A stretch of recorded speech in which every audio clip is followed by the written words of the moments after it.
and welcome to Pulp Mythos. I'm Brian, and I'm here with Larry and Spencer, and we're going to be talking about Snowfall Season 5, Episode 5, the Iliad Part 1. Um, yeah, man. Full spoilers ahead. This is going up a little late, so most of you have probably seen Part 2, which will be up very soon. You know, I knew it was going to be a special episode only because there was a Part 1 and a Part 2, so I'm like, all right, there's going to be a cliffhanger ending. It's probably, it's called the Iliad, so it's okay. There's going to be a lot of cool. It's going to be an adventure, and I was right. It was all of those things and more. There's actually a lot of mystery and questions raised by this episode, specifically who is targeting Franklin's crew. So we'll just jump into that. Basically, I guess we'll do it by group because everybody gets attacked, and it was very interesting because I too am very puzzled by who it could have been, because how did they know where everyone was going to be? And I say that because it was so they struck Franklin at the drop with Teddy. Okay, so like, all right, they get attacked. Sissy had the little dinner or lunch meeting with everybody. They got hit, but the one that really puzzled me was Leon. Okay, he gets hit while doing the not the drug, excuse me, the gun exchange. Who the hell would have known that he was doing that at that time? Like, who would have known that all three groups were going to be in those exact locations? That was confusing me. Because people were saying, well, Peaches is like, I don't think he would even know that shit. So said a lot, but hell of an episode. Immediate thoughts or theories before we go into each attack. Oh, there's an answer. All right. The answer is Sissy, and she wouldn't knowingly do this, but maybe the person she's working with has a very different angle than what she thinks they have. She would know that. She just talked to Leon about what Leon was about to do. She said she wanted in on the drug side of Franklin's business. They wanted her to put a wire, to sort of tap his office and everything, and she refused to do that. And the minute she refused to do that, all these hits happen. They go, okay, well, we know what we know, and she's not going to betray her son directly. Let's go ahead and move. So all this could be indirectly and not on purpose. It could be Sissy's fault. Yeah, and I don't think that that's a bad theory at all. When you look at not only what happened, who was around when it happened, we don't know exactly who she's dealing with yet. Teddy is a very crooked CIA agent, regardless of how he tries to paint himself. He's employing people to basically do the same thing. So whoever this guy is, whether he's a different CIA agent trying to, get Teddy on the hook, or if he's, some cartel or something else that she is teamed up with to basically take Teddy out, who's to say that he wouldn't hire the same caliber of people that Teddy's working with? You make a good point. It's the sort of thing, like, if it is an agency of some kind, it could be the guy that Teddy just replaced. This could be something that he preemptively said, that he had a different gang and a team together set to do this before Teddy took him out, because it was clear that he was getting greedy. He was buying all these things. He was very integrated. And then Franklin asked him for a price cut. What if he decided, yeah, I don't want that price cut. In fact, I kind of want to run the whole thing myself. Yeah, I like the Sissy theory a lot. Like I brought up earlier, the one that was the most confusing to me was the Leon's hit, because I'm like, who the hell would have known at that exact time in that exact spot that was taking place? Yeah, she's the one who fits the easiest. Yeah, she's the only one who would know, like you said, about everything all of them are doing, and she's the only one we know of who's talking to outsiders about all of this. What about Franklin's baby mama? She can handle a gun. She talks about how she could be involved. See, that was the other, and I loved how they did this, because my mind starts jumping to every character, including Teddy and Gustavo and all them. But okay, they were hit. All the main characters were shot at. So I'm like, I don't know that anybody would intentionally put themselves in harm, but unintentionally, possibly. And she is smart enough to, if that happened, because, none of them actually got shot. Um, like to potentially even stage it to make it look like, okay, well, we were hit too. So that's still valid. She may have staged it to in order to draw suspicion away from herself. And she took everybody's gun. That's true. Yeah, exactly. So that if a follow up hit happens, they're completely unarmed.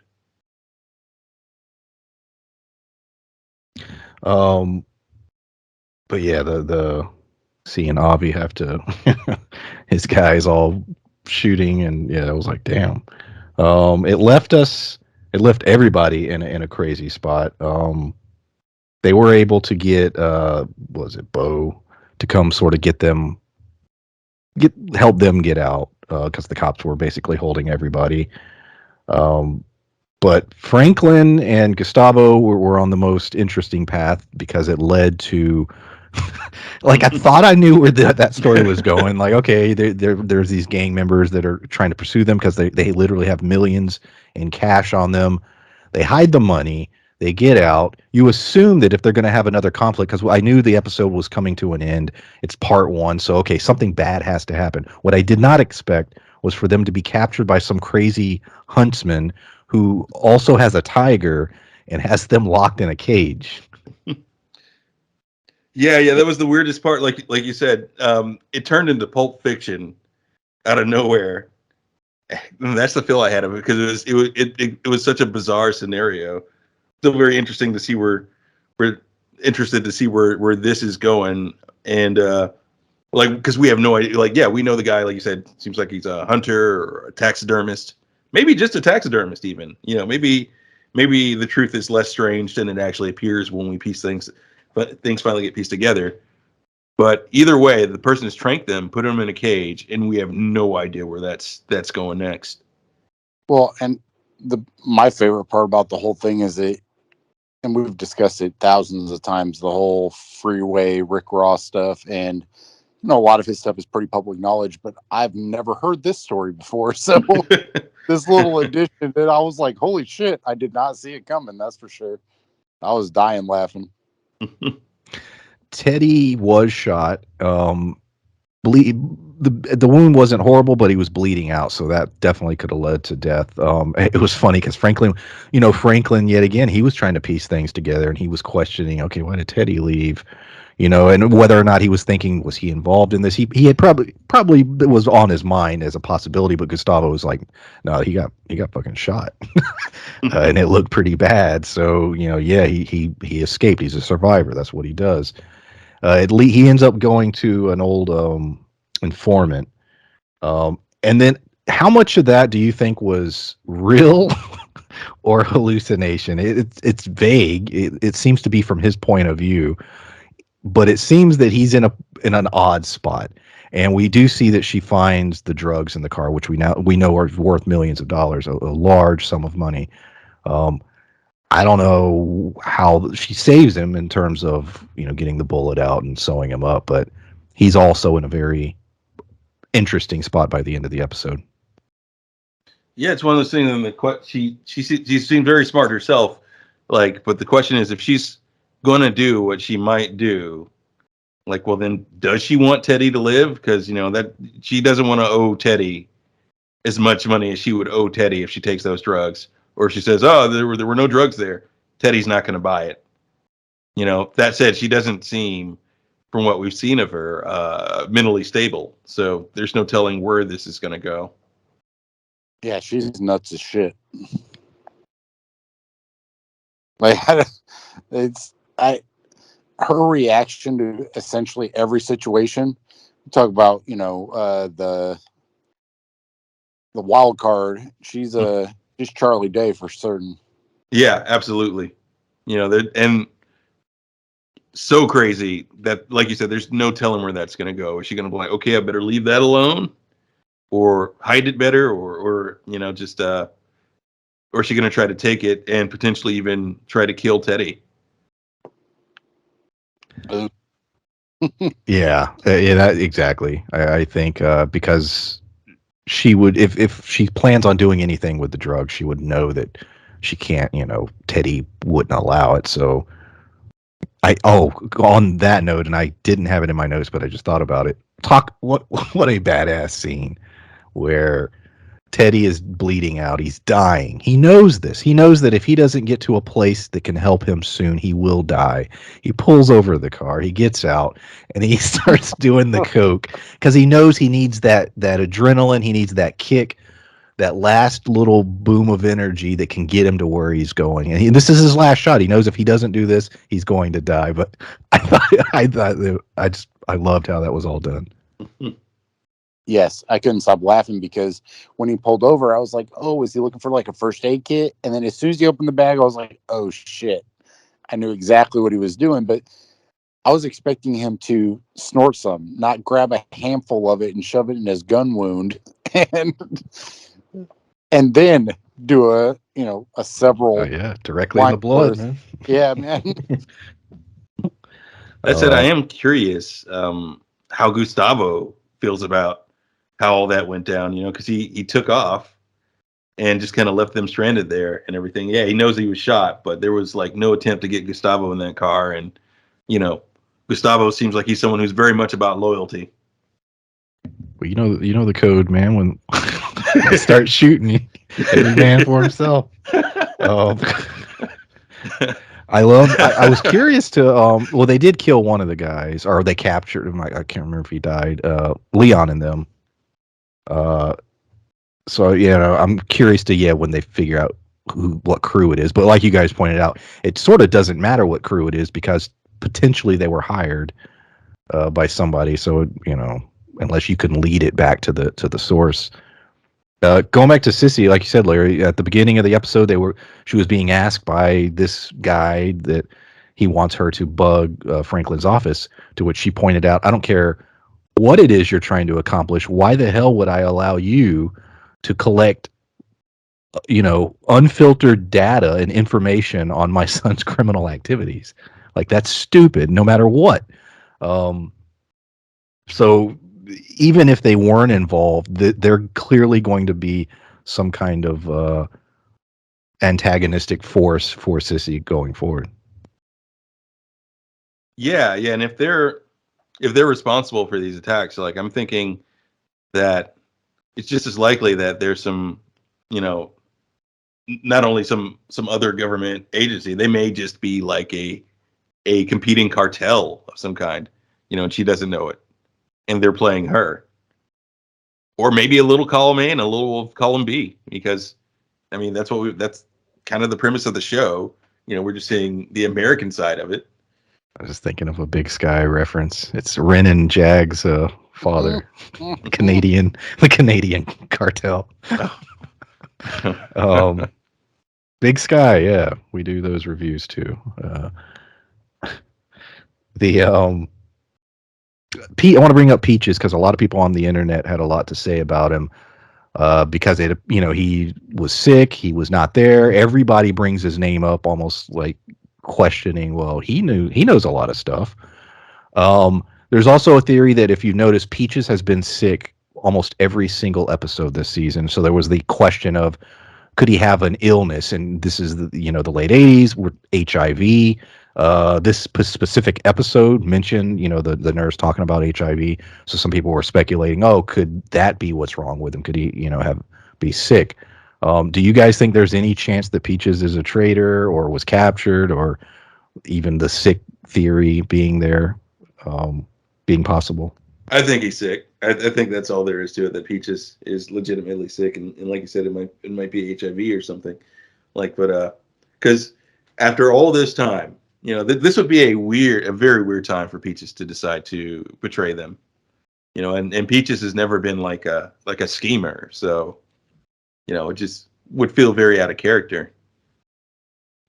Yeah, I don't know what he would have to gain. He's not one trying to take over. Like if Louis I don't want, not even Jerome, but if Louis was behind all this, I would get it. I'd be like, all right, well, she wants to take over. But Peaches wouldn't make sense. Like he gets all his money. He's provided with all these things from Franklin. There'd be no reason for him to. to me, not only out of character, it just doesn't make sense in my head for that to be what happened. Yeah, because Peach's main motivation seems to be, okay, he's making the money he wants and he's comfortable, and that seems to have always been good enough for Peaches. My final sort of thought on this episode was something that happened at the very beginning, but sort of got overshadowed by the events of the episode, and that being Jerome and Louis not wanting to be a part of the real estate deal.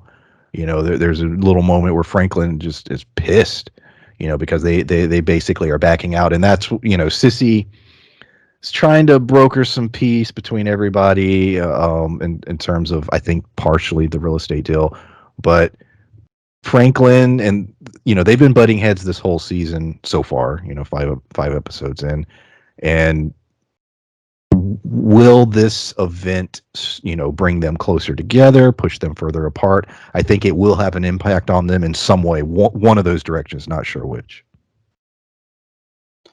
I don't know. That's a good question, because I think that not only can it affect them negatively, clearly, but their overall kind of adversarial attitude towards each other. She feels like she ran stuff while he was hurt and while he was in jail the first time. Like, she has taken the role of kind of taking over, and I think she feels disrespected by Franklin. Franklin is the kingpin. He's the one running shit, but I think that Louis feels like she's an equal partner, whereas Franklin sees her as a employee kind of thing. And I think that she feels disrespected. So I am curious as to if Franklin's going to try and right that wrong, or if he's just going to continue to just give her a big fuck you and she's going to turn on him. I don't know. Yeah, because when selling product for the first time for Franklin was a life or death situation, and everybody told him, no, you've just got to deal with it. You've got to give that back to Avi, and we're not going to touch it. But Louis was the one that helped him out there, and she's always been the one that has had his back at every turn. So yeah, I could imagine that she feels very disrespected that the fact that she's one of the few people he can turn to, and that she's the person that, like you said, ran his business in his absence. That, like you said, he just treats her kind of like another employee. Yeah, sure, someone very high in the ranks, but still an employee. That said, this may, or at least this is how Franklin's gonna play it. He's gonna try to use this to his advantage to sort of tighten his operation, to say, like, see, this is why everything needs to be under one flagship. We only need to trust these people. It should just be me. We don't need to divide the business, because that adds people to the circle of trust, whereas we need to keep that small. Yeah, I absolutely could see that. How's he going to get out of this tiger cage? That's going to be fun to see how that all plays out. I feel like he's going to have a tiger after this. He's going to go full Tony Montana. Oh, hell yeah. You might be right, actually. But yeah, so yeah, that's basically pretty much most of the points of the episode. Any thoughts on the Iliad Part One? I just want to say that if we're somehow right about all this or most of this, like, I know the episode's we out, swear we haven't watched it. None of us have watched the episode. If that's the case, that's true. Yeah, it's like you said, we haven't watched it yet. Man, I plan on here either tonight or tomorrow morning, but I think that like if we're even in the right direction, I am curious as to how this is going to go forward, because we already know kind of the premise as far as who it's based off of, and their jail time and everything. So I'm curious as to how they're going to set this up, or if they plan to wrap it up here in this season or the next couple. I need another 5 seasons. I'd be Yeah. all right with that as of right now, the way it's written. We got to get it because here's the thing we could do. I mean, well, God, I wish I was making this show. Here's the thing they could do. Like, even if they do end it where it's supposed to end timeline wise, like we know he goes to jail for like what 20 years and then he gets out, and I mean, you could do that time skip, pick up from there. Yeah. That'd be funny as shit. Like 20 years later, after he gets out of prison, starting things back up. Could still be a very good show. Even in prison. Mm-hmm. That's true. That's true. Because there's no, I'm sure stuff was still running during that period. Like I know you didn't see the first few seasons, but I wish you saw those prison episodes. That kind of, I feel like that was like fundamental to Franklin becoming, as cold as he is currently. Like, would you agree with that, Spencer? Yes. I think that because prior to that, you kind of got the feeling that you understood where he felt like he was wronged, but you didn't really know yet because that wasn't revealed until I think the end of season 4, the whole college incident. But jail itself, he knew what. Not only did I feel like it made him stronger, it made him realize that one, he never wanted to go back, so he had to protect himself and insulate himself from the operations. But I think that it showed him what he didn't want to be. He didn't want to be just a normal drug dealing gangster. He wanted to be a kingpin. He wanted to be the guy. And I think that jail kind of made him who he became. And on that note, I guess we're done. Like I said, we'll have the other one up fairly soon. Also look for Big Sky. I said in was our last Big Sky review that anyone who listened at the end that we were looking for new shows to do, and then me and Spencer did a little looking online and realized that HBO apparently is releasing every show in April. So there will be a lot of HBO series reviews coming up in April. There's a couple we're definitely sure we're doing. A couple we still got to discuss, but a lot of stuff coming in April. So yeah, look for that, and thanks for listening. Bye. Bye. Stay woke.